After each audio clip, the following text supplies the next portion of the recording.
Jauh sebelum hembusan angin membawa aroma rempah-rempah Indonesia ke Eropa, Nusantara telah berdiri kokoh dengan kerajaan-kerajaan yang makmur. Namun, suatu hari, desas-desus tentang kekayaan rempah-rempah, cengkeh, pala, dan lada, mencapai telinga para pelaut Eropa yang haus akan kekayaan dan pengaruh.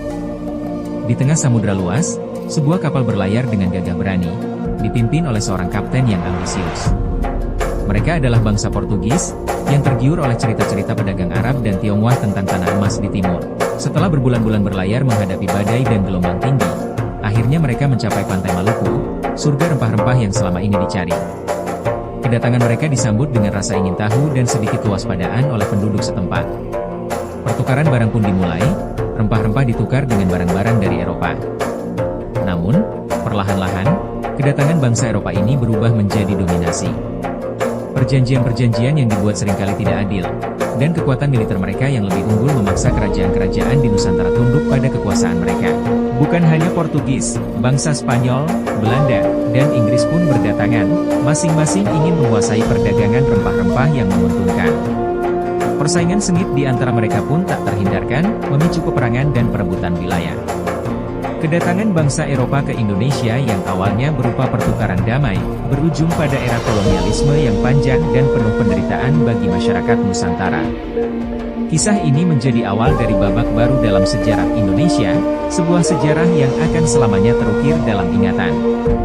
Portugis tiba di Malaka pada tahun 1511 dipimpin oleh Alfonso de Albuquerque dan berhasil menaklukkan kerajaan tersebut.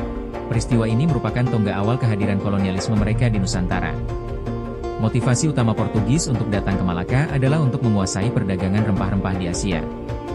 Malaka merupakan pusat perdagangan strategis yang menghubungkan India dengan wilayah rempah-rempah di Indonesia, seperti Maluku. Portugis ingin mengendalikan jalur perdagangan ini untuk mendapatkan keuntungan besar dari penjualan rempah-rempah di Eropa. Ekspedisi Portugis dipimpin oleh Alfonso de Albuquerque, gubernur kedua Portugis di Estado da India. Mereka berangkat dari Goa, India, membawa 15 kapal dan 600 tentara. Setelah beberapa bulan berlayar, mereka tiba di Malaka pada awal Juli tahun 1511 Masehi. Setelah tiba di Malaka, Portugis langsung menyerang kerajaan tersebut. Mereka menggunakan persenjataan yang lebih canggih, seperti meriam dan senapan, yang belum dimiliki oleh pasukan Malaka. Setelah melewati pertempuran yang sengit, Portugis berhasil menguasai Malaka pada tanggal 10 Agustus 1511. Penaklukan Malaka oleh Portugis berdampak besar bagi wilayah tersebut. Portugis membangun benteng pertahanan dan mengendalikan perdagangan rempah-rempah. Mereka juga menyebarkan agama Katolik dan membangun gereja di Malaka. Namun, kehadiran Portugis juga memicu perlawanan dari penduduk lokal dan kerajaan-kerajaan di sekitarnya.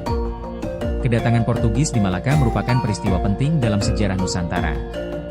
Mereka berhasil menguasai kerajaan tersebut dan menandai awal kolonialisme Eropa di wilayah ini. Meskipun Portugis berhasil mengendalikan perdagangan rempah-rempah selama beberapa dekade, kehadiran mereka juga memicu konflik dan perlawanan yang berdampak besar bagi kehidupan masyarakat di Malaka dan sekitarnya.